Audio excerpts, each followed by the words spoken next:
start, ang title po ng aking topic for today is about proclaiming the kingdom of God.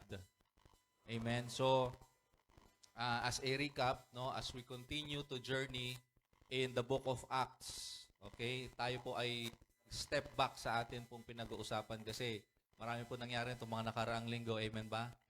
No? So, last week, may guest speaker po tayo, si Rev. John David Ocampo, which spoke about the Father's love. Amen? The Father's heart. Amen? Okay? So, pagpapatuloy po natin naman ngayon yung isahan last time in the book of Acts. So, for the benefit of others na wala po rito nung una natin itong pinag-usapan, we tackled about the history and the purpose of the book of Acts. Okay? So the book of Acts, pagbabasahin po ninyo, ay karugtong ng book of Luke. And most probably, it was a legal document. Okay? A legal document para magamit po ni Pablo sa kanyang defense or trial. Kasi po, pag binasa niyo yung book of Acts from chapter 26, 27, and 28, Paul was under trial. So, kinulate po ni Lucas itong mga ebidensya kung bakit hindi dapat patawan ng parusa yung mga Kristiyano dahil sa kanilang pananampalataya kay Kristo. Amen? That the Christians or the Christian movement was no threat to the government. Amen? Kasi po, yung Roman Empire nung panahon po na yon ay nababahala sa pagdami ng mga Kristiyano. They think na itong mga Kristiyano na to ay mag-aaklas o magre-rebelde at itutumba yung kanilang imperyo. Amen? So, itong account ng, thank you very much, itong account ng Book of Acts was defend the Christian kingdom or the God's kingdom for that purpose. At ang Book of Acts po ay isang follow-through ng mga ginawa at sinabi ng Panginoong Jesucristo nung siya'y nabubuhay pa at ang patuloy na ginagawa at sinasabi niya sa pamamagitan ng kanyang iglesia. Sa pamamagitan natin. Amen ba? Amen po ba? And dun sa Book of Acts chapter 1, habang inaantay daw natin yung kanyang pagbabalik, ang sabi doon, ba't kayo nakatunganga o nakatulala sa langit? Ang Panginoong Jesucristo na inyong umakyat dyan sa langit ay babalik kung papaano siyang umakyat sa langit. Amen? So babalik si Lord. Sabi mo sa katabi mo, babalik si Lord. Sabi mo sa katabi mo, malapit na. Sabi mo sa katabi mo, malapit na. Ba't konti lang yung nagsalita? Hindi pa kayo handa. No? Marami pa kayong pangarap. Marami ito, ganyan. Naintindihan niyo po ba?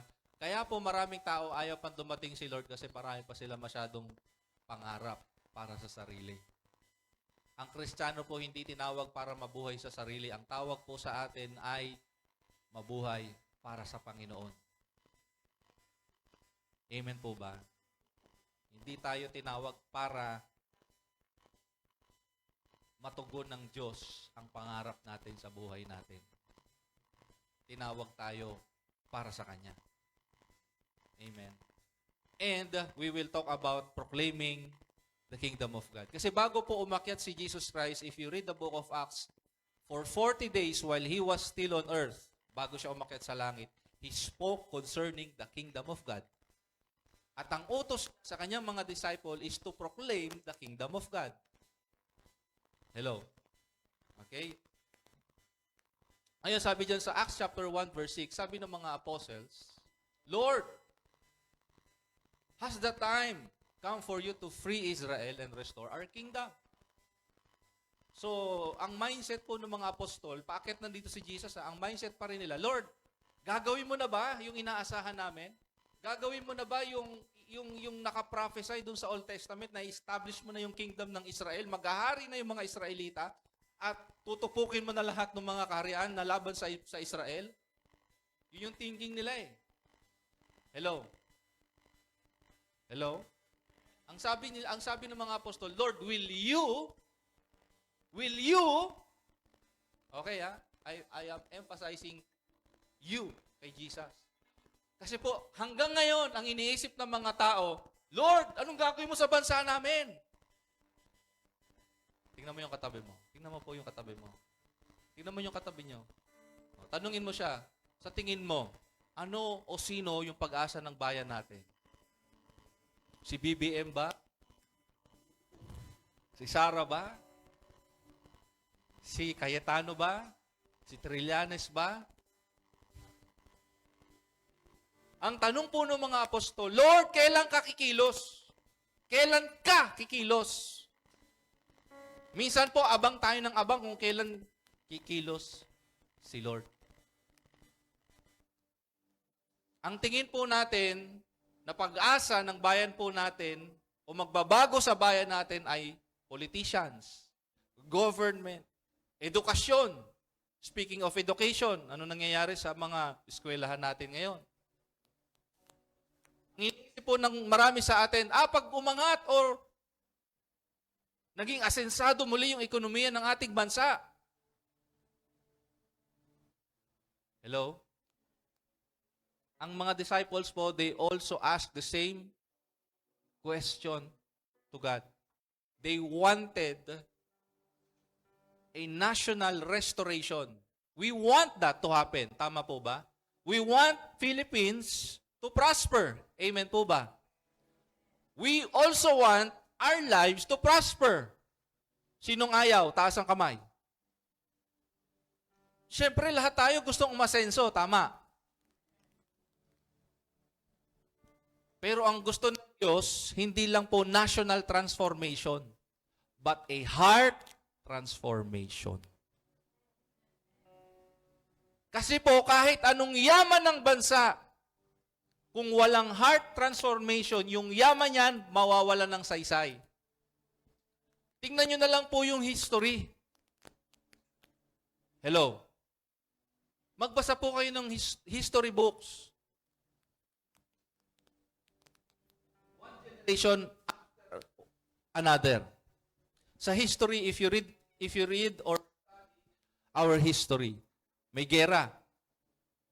Pag may gera, ano nangyayari? Nauubos yung pondo ng isang bansa o ng maraming bansa. Tama po ba? And after ng gera, anong mangyayari? Yung naka-witness ng gera, anong gagawin nila? Yung nanatiling buhay, i-restore nila yung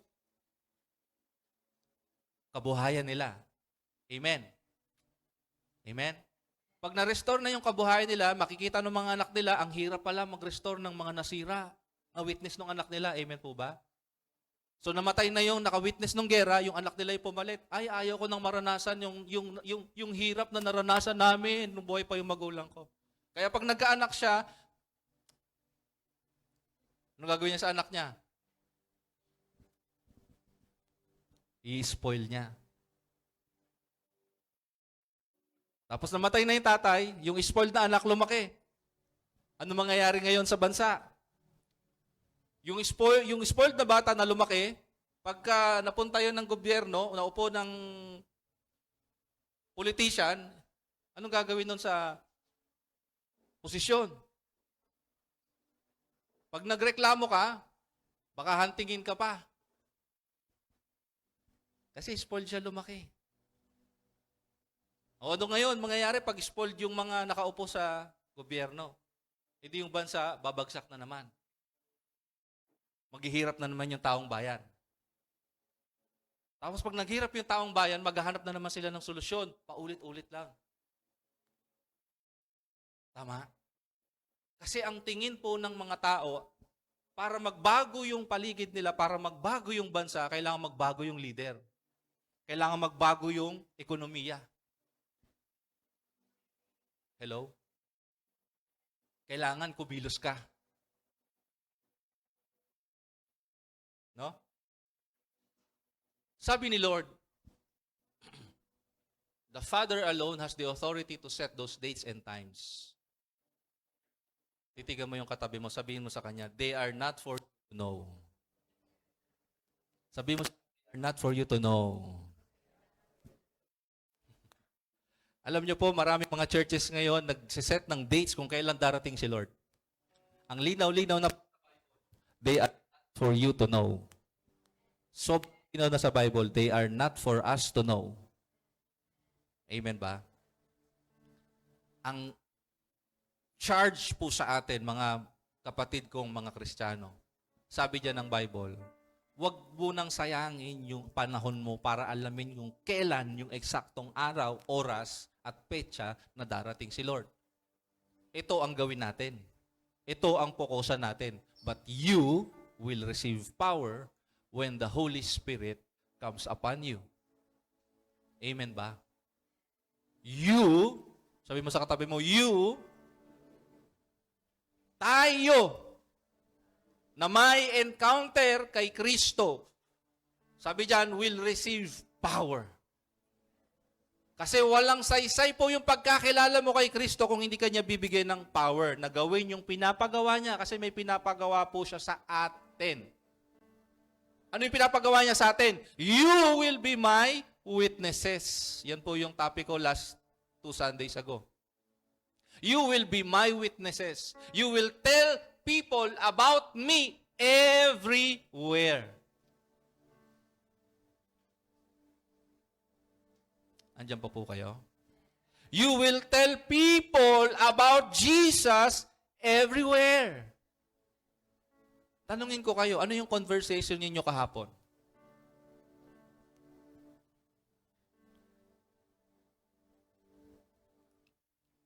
Nakita ko nyo yung mga post nyo sa Facebook, galing kayo sa concert ni Jerry Yan. Nanood ng F4. Sayang, di ko nalaman, pupunta rin sana ako doon. Oo, may original akong tape nun. Nung bata po ako. Oo, kabisado ko yung mga kata nun. Wei sheni, shandani, huying wing ting chang dang ni.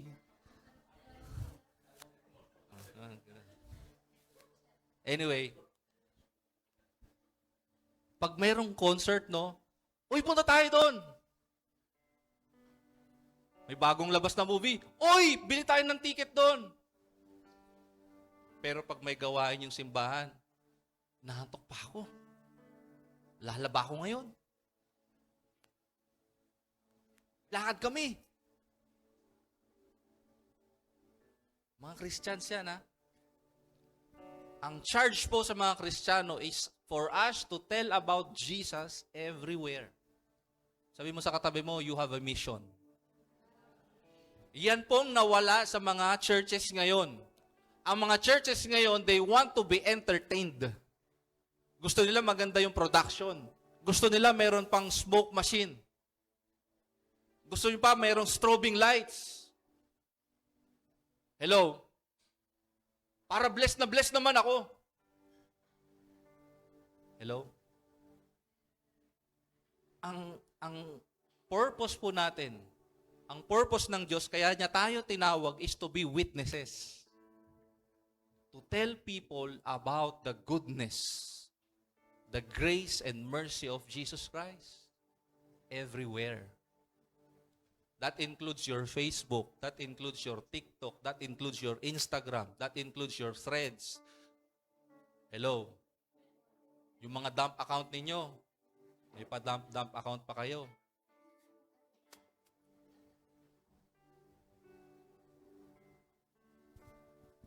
The kingdom of God is the rule and reign of God through Jesus Christ over the hearts and lives of the people. Yan ang kingdom of God. Ang kingdom of God, hindi yung maupo ka sa loob ng church. Ang kingdom ni Lord, nagre-reign ba, nagahari ba sa puso mo si Jesus Christ? Pwede kasi nakaupo tayo sa simbahan, nakikinig ka ng preaching. Pero hindi nagahari sa'yo si Lord, sa buhay mo, sa mga desisyon mo. Naunawaan po natin. The kingdom of God is the rule and reign of God through Jesus Christ, through the Holy Spirit living in the lives of the people. Amen? Ang sabi ni Jesus, you will witness about me to the world. Hindi mo magagawa yun kung hindi nagahari sa puso't isip mo si Jesus Christ. Amen ba? You will tell people about me. You who are followers of the Lord Jesus Christ, you who are filled with the Holy Spirit will witness and will tell people about Jesus. Kasi kung ano yung laman ng puso mo, kung ano yung nag-uumapaw dyan sa puso mo, yun yung magiging bukang bibig mo. Yun yung laman ng cellphone mo. Yun yung laman ng newsfeed mo. Hello? Yun yung magiging algorithm mo sa cellphone mo. Di ba yung cellphone mo, kahit kapatay, nakikinig sa'yo yan eh. Tama ba? Alam, di ba, pagka tawag dito. Anong mga paborito nyong gamit sa bahay? Di ba, washing machine. Lagi nyo pinag-uusapan sa bahay, washing machine. Tingnan nyo ha. Pag lagi kayo nag-uusap sa bahay ng washing machine, kayong mag-asawa, maya-maya yung ads na lumalabas or lalabas sa cellphone ninyo pag nagbabrowse kayo, puro washing machine. Totoo yan. Totoo yan. Lahat ng binabrowse mo, halimbawa, kahit mag-incognito ka pa, pagpunta mo ng Facebook, pagpunta mo ng TikTok, may mga sexy dyan kasi meron kang incognito. Wala kang may tatago. Wala tayong may tatago. Kaya yung iba ayaw magpasilip ng cellphone kasi makikita yung algorithm sa social media. Hello? Gusto nyong malaman kung ano yung laman ng puso ninyo? Labas nyo cellphone nyo. Tingnan ko yung news feeds nyo. Doon lang eh. Kasi yung cellphone natin, lagi nating hawak. Yung Bible natin, kailan lang natin hawak? Hello? Cellphone na lagi nating hawak ngayon, hindi na Bible.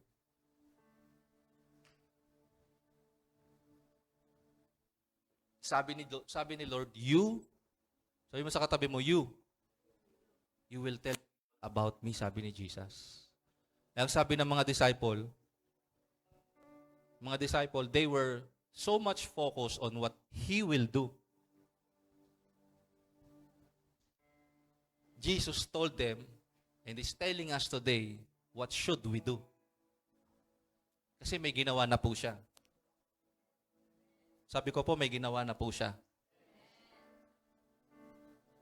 You point people back to Jesus. Yun lang naman. That's our message. Hindi pupuntahin o pakilala yung religion mo. No, you point them to Jesus.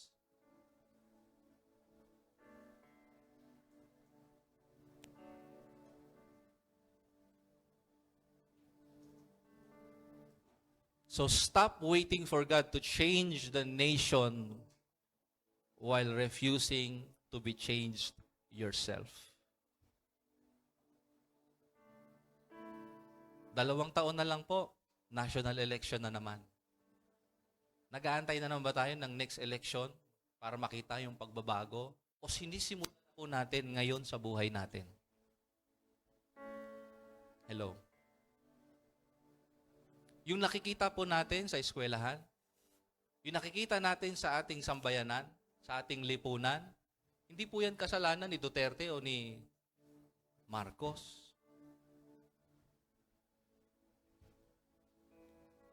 Alam niyo po kung sino may sala? Tingnan mo yung sarili mo. Tayo po ang may kasalanan. Why? Because the church wants comfort. Gusto nila sa loob lang sila ng aircon. Ayaw nila humayo.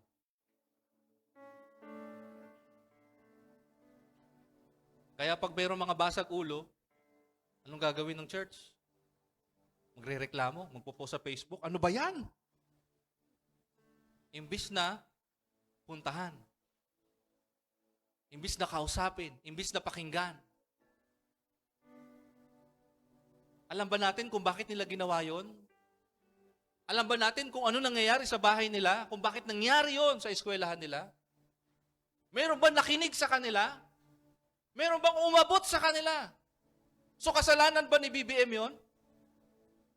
Kasalanan natin. Because we want too much comfort. We want to be entertained. Iniiwasan natin yung Great Commission. Ang totoong pagbabago po, mga kapatid, nagsisimula po sa atin, sa church. You see, when you read the Bible, nung ang Israel po ay pinayaman ng Panginoon, ginawang magiting ng Panginoon ng Israel during the time of David and during the time of Solomon. But eventually, the nation of Israel grew cold in their relationship with the Lord. Amen po ba? Kaya lang naging strong ang Israel because David was a man after God's own heart. Amen po ba? A man after God's heart. And what did God do through his life? He made Israel strong and prosperous. Because David was a man after God's heart. At dahil siya ay isang tao that is after God's heart, dinamay niya yung mga mamamayan to follow the heart of God too. Naintindihan mo natin? Sadly, what happened is, dun sa kanyang mga anak, kay Solomon nagsimula hanggang sa naging captive po ulit sila. Ano nangyari? Hindi na po sila naging followers ng Panginoon. Nag-aagawan na sila sa posisyon. Amen ba? Hari, mga pare, mga saserdote, pati propeta, pati mga mamamayan, lahat sila tumalikod sa Panginoon. Kaya ano nangyari? Yung strength, yung power, yung position, yung protection and provision ng Panginoon nawala sa Israel. Kaya nahati yung Israel sa dalawang kaharian, yung Southern Kingdom, composing of Benjamin and Judah, napunta doon sa Babylon, ginawang mga alipin sa Babylon. Yung Northern Kingdom, binubuo ng 10 na natira, napunta doon sa Assyria, naging alipin ng Assyria. Amen ba? Pero dahil may tipan, may covenant ang Diyos sa Israel, hindi po pinabayaan ng Diyos ang Israel. Nangako pa rin si Lord, through the prophet Jeremiah, I know the plans that I have for you. Plans to prosper you, not to harm you, plans to give you hope in the future. Promise po sa Israel yon. Yun ay nung nagiging captive na sila. Yun ang promise sa Israel. And true to His word, anong ginawa ng Panginoon? Sa pamamagitan po ni Cyrus. Okay? Sa pamamagitan ni Cyrus, King of Persia or Medo-Persia, ay nag-start po yung pagbabalik ng Israel dun sa kanilang lupain sa Jerusalem. Nauna dun si Ezra at si Nehemiah. Pero nauna si Ezra. Si Ezra po ay saserdote. Si Nehemiah ano? Political person si Nehemiah. Pero hindi pinauna ni Lord si Nehemiah, ang pinauna Ezra. For what? Ang unang nirebel nung nawasak ang Israel, hindi po army, hindi economy, hindi walls of Jerusalem. Ang unang itinayo nung pabalik ulit yung Israel sa kanilang bayan ay ano? Altar.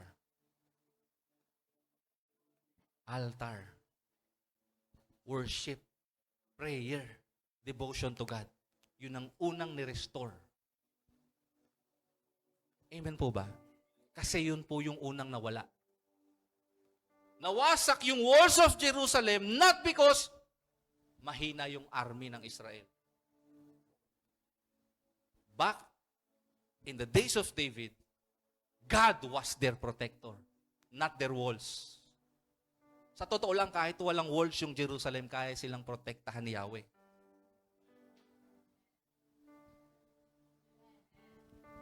Ako po naniniwala. Hindi mo kailangan mang ibang bansa para i-bless ka ni Lord. I-bless ka ni Lord pag sumusunod ka sa Kanya dito sa mo. Amen. Palakpakan naman natin si Lord.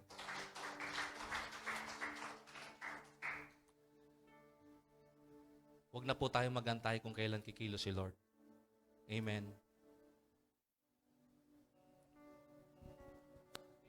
Si Lord po, bago siya umakyat, may binigay po siyang charge, may binigay siyang or commandment to advance the kingdom. Amen ba? Makikita niyo po yan sa Matthew chapter 28, verse 18 to 20. All authority has been given to me by my Father. Amen? Sa langit at sa ilalim ng lupa. Now go, therefore, and make disciples of all the nations. Amen? Hindi po sinabi na go and build businesses. Go and run for presidency. No. Ang sinabi niya para ma-advance yung kingdom ay go and make disciples. Nawala po yung aking connection.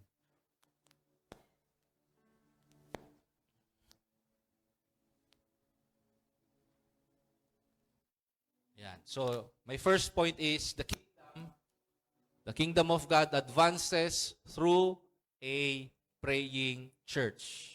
The first step in making disciples is prayer. Hello. Pwede ba nating sabihin ulit doon? The kingdom advances through a praying church.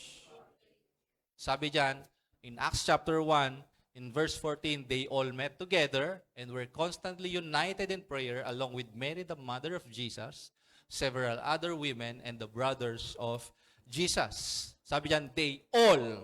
Sabi niyo all. Sabi niyo all. Ilan lang tayo sa prayer meeting? Sabi po diyan, they all met together. Wala pong Zoom. They all met together. Pero pwede natin gamitin yung Zoom. Walang posible kay Lord. Amen po ba? Meron nga tayong online service eh. No? May nanonood po from Chicago. Oo. Pag nakita nyo po yung ating Facebook page, merong ibang nanonood dyan. Meron sa Middle East eh. Merong Australia. Opo, may naabot tayo doon sa mga bansa po yan. Kaya po, di ba, 2 weeks ago, meron tayong mga foreigner dito. Napanood kasi nila yung live natin. Sabi nila, ayoko, gusto ko personal ako makapunta doon sa church. Joke lang yun. Joke lang. Di, meron po tayo mga international na bisita 2 weeks ago. No? Dumugo yung ilong ko, kaka-English eh. Pati si Rev dyan, nahirapan eh. So they all met together. Ano pa? And were constantly united in prayer. Gusto ko pong idiin yan, mga kapatid.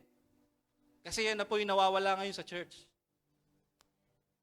Meeting together and constantly. Yung iba kasi pag maisipan lang. If we want the kingdom of God to advance in our generation, in our age, in our time, we should be constantly united in prayer. Eh, tsaka lang tayo nag-unite pag may nangyayari ng gulo sa Pilipinas eh. Kaya nagkakagulo kasi walang prayer. Kahit yung mga churches nag-aaway-away eh. Hindi lang po yung pula, yung pink, yung blue, o kung ano bang kulay yan. Pati yung celebration kahapon, kaya meron yan. You know why? Hindi natin sinasama yung mga anak natin sa prayer. Oo, nagpe-pray tayo magulang, pero yung anak ba natin kasama natin sa prayer? Nakikita ba nila na lumuluhod tayo sa harapan ng Diyos, umaatungal, ngumawa, umiiyak pa prayer? Hindi, nahihiya ka eh.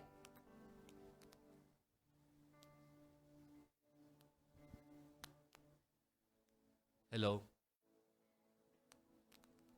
Tingnan niyo po yung mga kapatid, oh. They all met together, constantly united in prayer. Along with who? Yung nanay, yung ibang babae, yung mga kapatid ni Jesus nandoon. Pamilya. Sabi ko po, buong pamilya nandun sa church na nanalangin, nandun sa upper room. Kasama yung family. Amen po ba? Bakit prayer? Bakit hindi na lang tayo humayo agad? Bakit hindi lang tayo mamigay agad ng mga tarpaulin natin o ng mga kung anong pinapamigay? Bakit prayer? Bakit hindi kilos agad?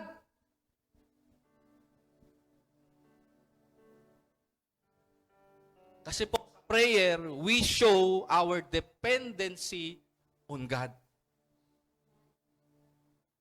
Pwede tayo po mag-training, mag-seminar, paano mag-evangelize, paano kapag ang kaharap mo ay isang ganito, yung isa alagad ni ganito, yung isa kay Kibuloy, paano mo harapin? Pwede tayo mag-seminar niyan anytime. Pero kung walang prayer, kahit anong seminar mo, hindi mababago yan. Kasi hindi yung galing natin yung makakapagpakilala diyan kay Jesus.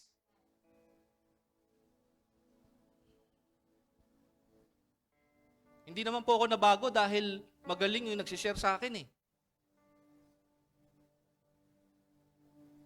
Amen? Ang kingdom of God, hindi po siya nag-e-expand, hindi siya nag-a-advance sa pamagitan po ng mga strategies, worldly or earthly strategies, systems, and structures. Although, strategies, systems, and structures are important. Pero yung 3 S na sinabi ko po sa inyo, are under doon sa prayer. Amen po ba? Meron tayong kasama dito, marami tayong kasama dito magagaling sa system structure and strategies. Inaano po natin 'yon. Gumagawa tayo ng ganun. Kaya nga meron tayong organizational chart eh. Kailangan may sistema, kailangan may struktura. Amen ba? Kailangan may kaayusan. Amen po ba? Pero yung kaayusan na 'yon, yung struktura na 'yon, yung sistema na 'yon, kailangan lagi under constant prayer. Amen.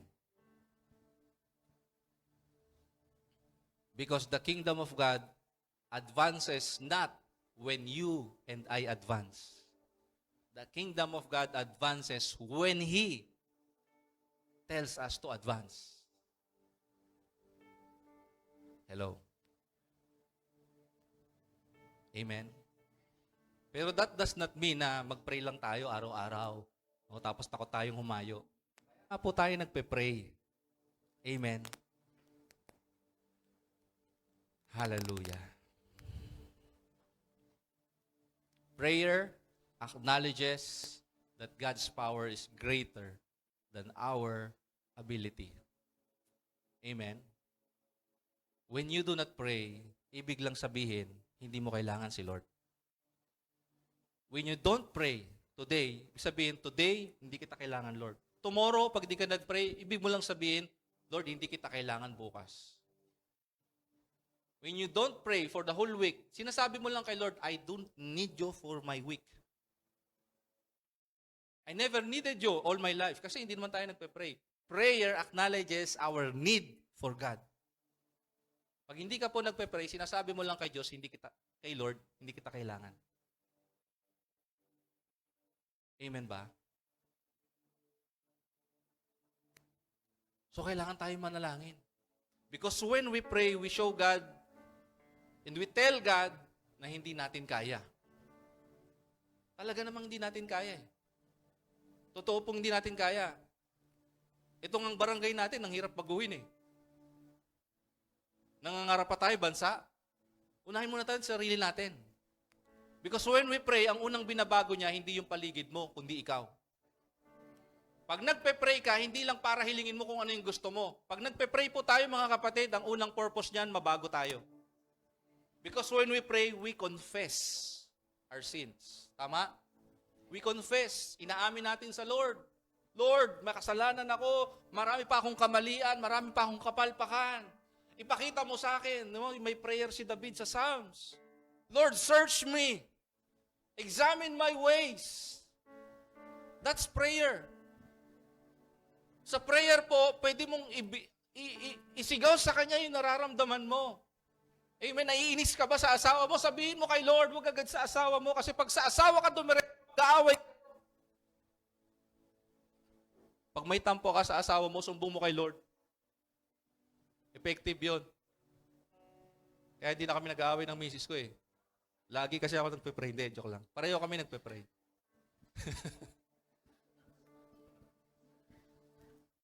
Pareho po kailangan si Lord. Kasi pareho kami may pangit na ugali. Amen po ba? Kaya pag kayong mag-asawa, hindi kayo nagpe-pray ng sabay, lagi yung pangit na ugali makikita nyo sa isa't isa. Pero pag kayo nagpe-pray, lalo na sabay kayo nagpe-pray, naririnig nyo yung prayer ng asawa nyo. Ah, tama Lord, tama. Yes Lord, thank you Lord. Di ba? Amen ba? Hallelujah. Sa prayer po, sinusurrender natin yung ating buhay, yung ating family, yung ating finances, everything that we have. Amen? Sa biyaya ng Panginoon. So, when we show our dependency on God, ito mga nangyayari. He will show you the way. He will lead the way. He will pave the way. Sa mga kailangan mo sa buhay. Tama ba? Sa Bible yun eh.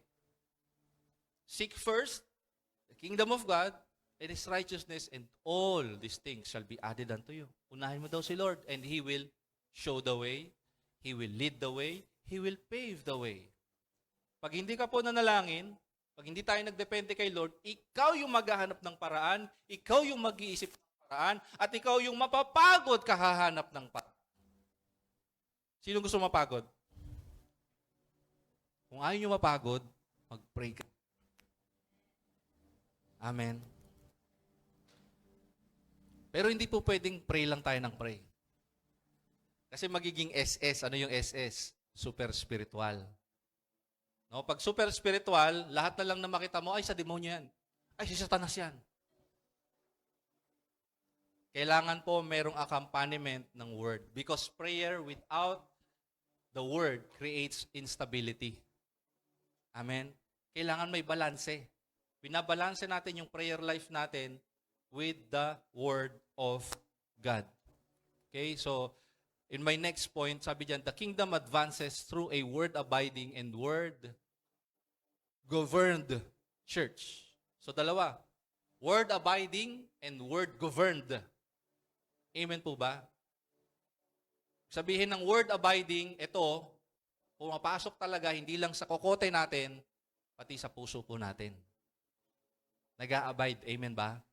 And also, word-governed. Pwede kasing marami kang alam, pero hindi naman ikaw governed nito. Anong ibig sabihin nun? Hindi mo nasusunod.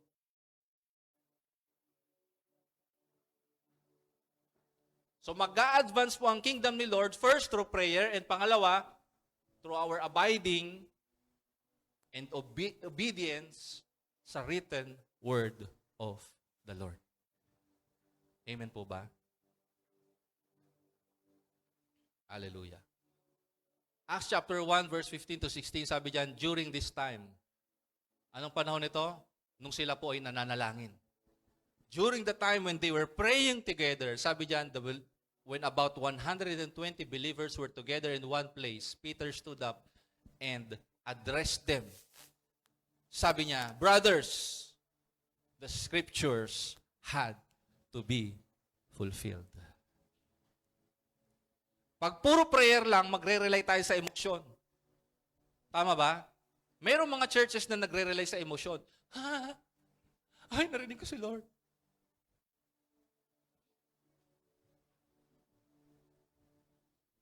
The scriptures had to be fulfilled. Hindi ibig sabihin na nag-shake ka dyan, naggapang-gapang ka dyan. No? Yun na yung leading ni Lord. No. Yung experience mo dapat nagsasubmit dito. Amen po ba? Hallelujah. Peter did not rely on emotions. He relied on what was written on scriptures. Why scripture? Because God governs His people through His word. Amen ba? Sabi diyan, si Peter stood up. Amen? Peter stood up and said the scriptures had to be fulfilled. We need, mga kapatid, ito, borrowing from the thoughts of Philip Anthony Mitchell. We need more men to stand up. We need more men to stand up to their role in the family, in the church, in the government. More men to stand up, to lead society, to lead their homes, to lead their wives, to lead their children. Amen ba? Dahil yung mga anak natin, mga kapatid, sila yung susunod na henerasyon ng mga leaders. If we fail to stand up on the scriptures, mga tatay, yung mga anak natin lalaking imbis na sila yung mag-influence sa school nila, sila yung mag-influence sa kung anong position na ilalagay sila ni Lord, anong mangyayari, sila yung ma-impluensyahan. If we fail to stand up, my brothers and sisters, both parents, kailangan magkasangga kayo dyan. Amen ba? Parang ayaw nyo It's time to stop being passive. Alam niyo yung passive, saka lang umaak pagka yung sobrang lala na ng problema. Kailangan nating umaksyon. Mahirap po maging active sa pinapagawa ni Lord, we are distracted. Ilang oras kayo sa cellphone ninyo, maghapon, magdamag. Tayo. No? Get in the Word. Get down on your knees and pray. Know what the Word wants you to do. Amen. Remove distractions, get deep in the Word of God and stand up in the Word of God. Amen ba? Palakpakan po natin si Lord. Sabi ng Jeremiah 31:33, this is the new covenant I will make with the people of Israel after those days. I will put my instructions deep within them. This is a prophecy concerning Israel, and I pray that this prophecy comes true to the Philippines and all the Filipino citizens, that the Lord will put His instructions deep in the hearts of the Filipino people. But how could that be possible? We disciple our children. Hello. Let's disciple our children. Hallelujah. Many believers wants the Spirit's power, but few wants the discipline of reading and meditating the Scripture. Wag lang po tayo pray lang ng power. We must also submit ourselves in the discipline of reading and meditating the Word of God, because we cannot be led by the Spirit of God if we are not fed with the Word of God. Amen po ba? At ito po yung aking last point. The kingdom advances through a witnessing church. You can pray all you want, we can read the Bible all we want, but if we do not witness, hindi po mag-a-advance ang kingdom ni Lord. Hindi po pwede takot ang church na mag-evangelize. Amen. Ang church na puspos ng Espiritu Santo, hindi po siya takot. Hindi siya tahimik.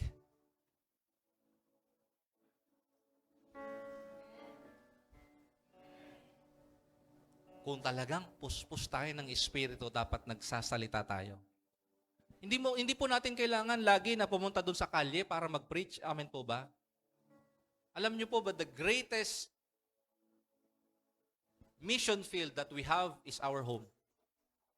Yung mga anak natin, yung asawa natin. Amen po ba? Yun ang ating greatest mission field. Bago tayo po lumabas, bago tayo pumunta sa kalye, mag-disciple tayo sa ating mga kasama sa bahay.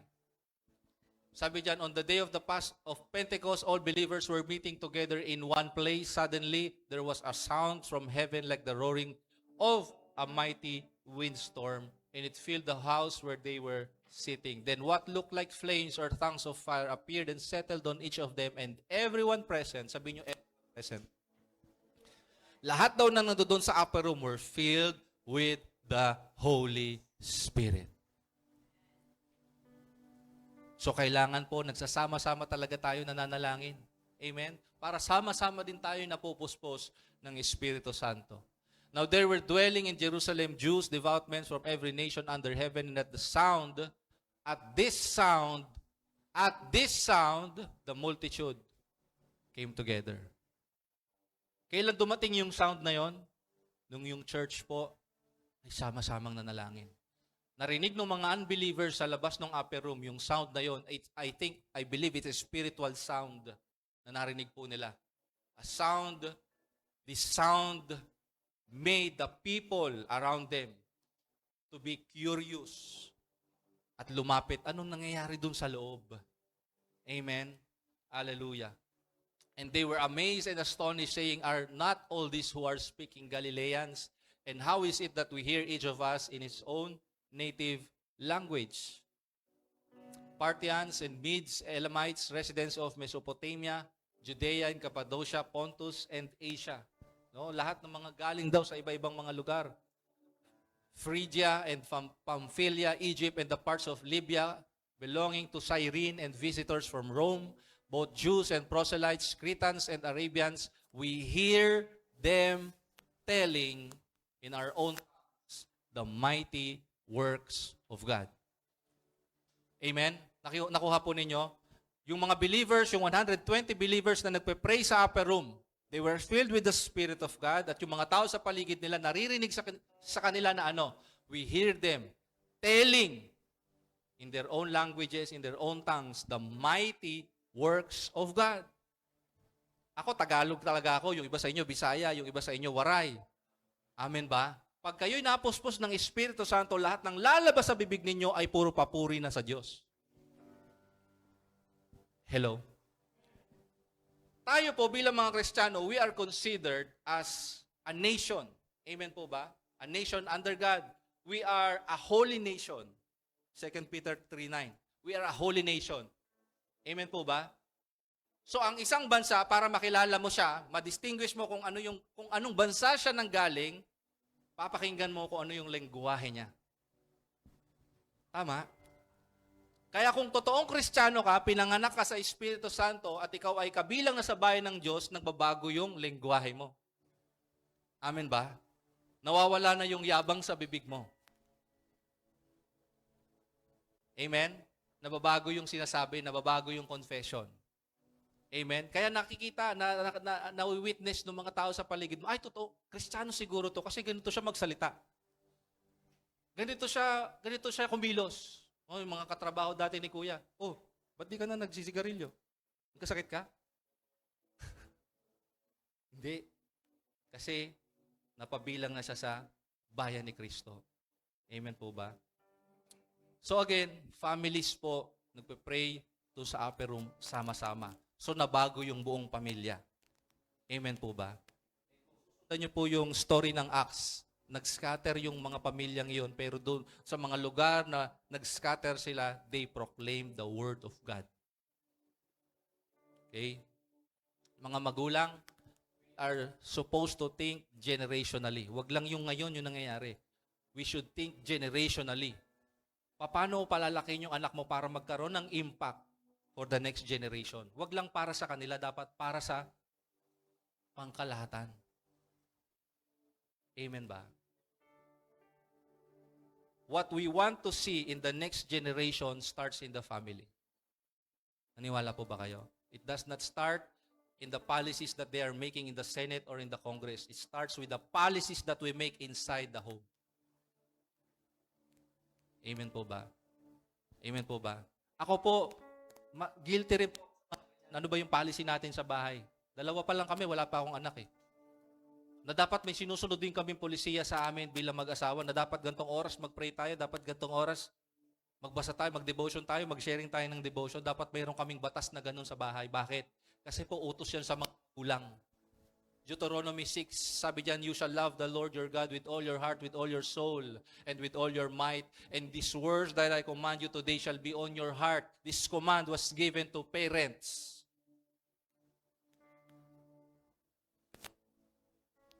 You shall teach them to your children. Pero bago mo siya ituro, dapat daw sa atin muna mga magulang.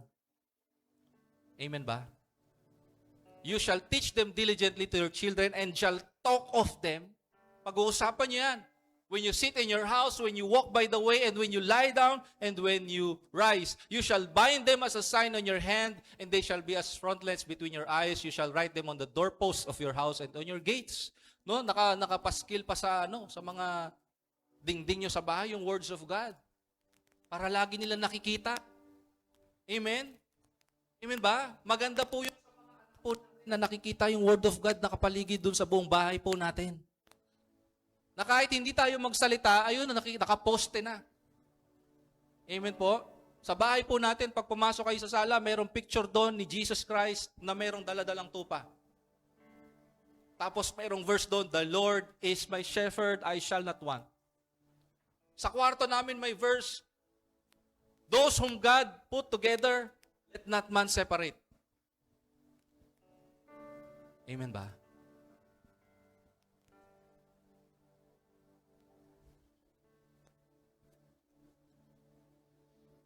Sabi dyan sa Deuteronomy 11, you must love the Lord your God and always obey His requirements, decrees, regulations, and commands. Again, sa parents po ito binigay. Just in one book, just a different chapter. Inulit na naman sa magulang. Keep in mind that I am not talking now to children who have never experienced the discipline of the Lord your God or seen His greatness and His strong hand and powerful arm. Kaya dapat kinukwentuhan natin yung mga anak natin. Alam mo ba anak, ganito ko dati, ganito yung naranasan ko dati, balasubas ako dati, pero binago ko ng Panginoon. Tingnan mo yung buhay natin ngayon. Kaya tayo maalwan ngayon dahil kay Lord. Kailangan nilang malaman yun. Kailangan nilang makilala yung greatness ni Lord sa buhay mo para ma-realize nila na hindi dahil sa'yo, kaya ganun yung buhay nila. Dahil sa Diyos.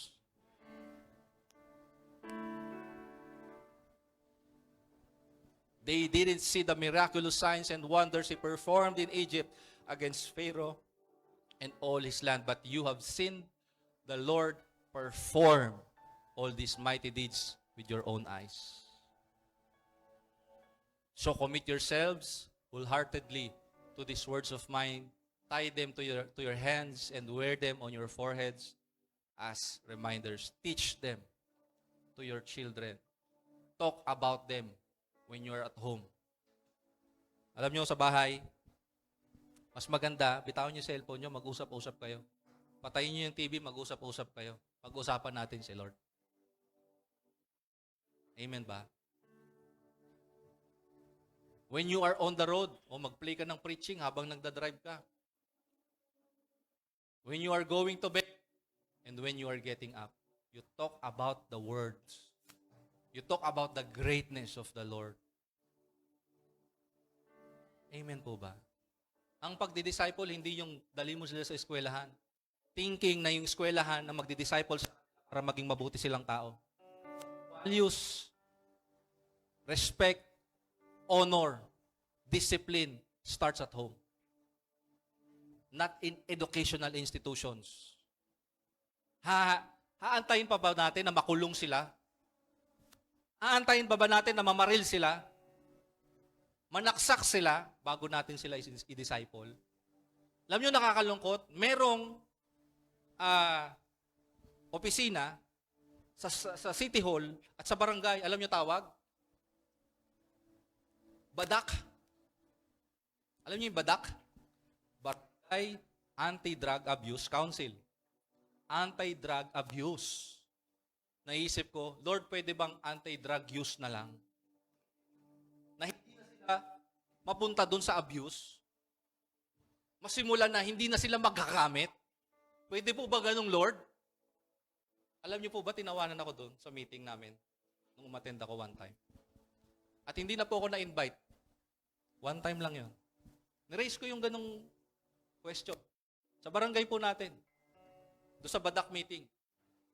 Barangay Anti-Drug Abuse Council. Aantayin pa ba natin na na-abuse na nila yung sarili nila sa pagdodroga bago natin sila abutin? Niraise ko po ito sa meeting. That was, I think, 2 years ago.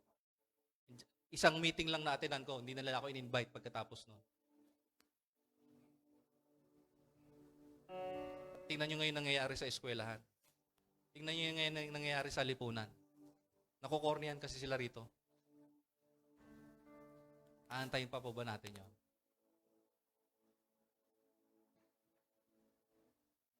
I'll skip that. Sabi dyan, no? They stood there amazed yung mga tao sa paligid doon sa upper room, no? Mga lasing lang mga yan. Mga baliw yung mga yan. Yung mga taong puspos. Yung mga taong tinutulak yung tamang na salita ng Diyos. Inaakusahan ng mga baliw, mga siraulo.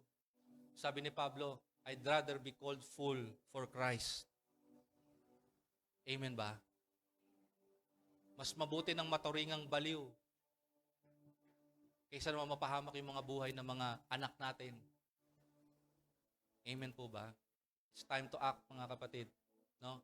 Again, to finish this teaching, the kingdom of God advances through a praying church, a faithful, word-abiding, and word-governed church, and a witnessing church. So, my question for us as we end this message, number 1, tanungin niyo po yung sarili niyo. Am I devoted to prayer? Second question to ask yourself, am I meditating scriptures daily? And last thing to ask yourself, am I actively sharing what Christ has done? First, in my family. Ako po mga kapatid, although I fail at many times in leading my house, I am guilty of that. I am guilty of not leading my wife to Jesus Christ every day. I am guilty of that too. Huwag kayong mag-alala mga kapatid, para po tayo nagkukulang. It's a charge for us, it's a charge for me, it's a charge for everyone to lead our families, to lead our homes to Jesus Christ. Amen po ba? And it starts now. It starts today. Can we all stand? Yung ginagawa po natin dito sa church, yung pag-worship po natin, yung pagbabad natin sa presence ng Panginoon, gawin din natin sa bahay. And as we sing this song, may this come alive in our hearts and in our minds. Hallelujah.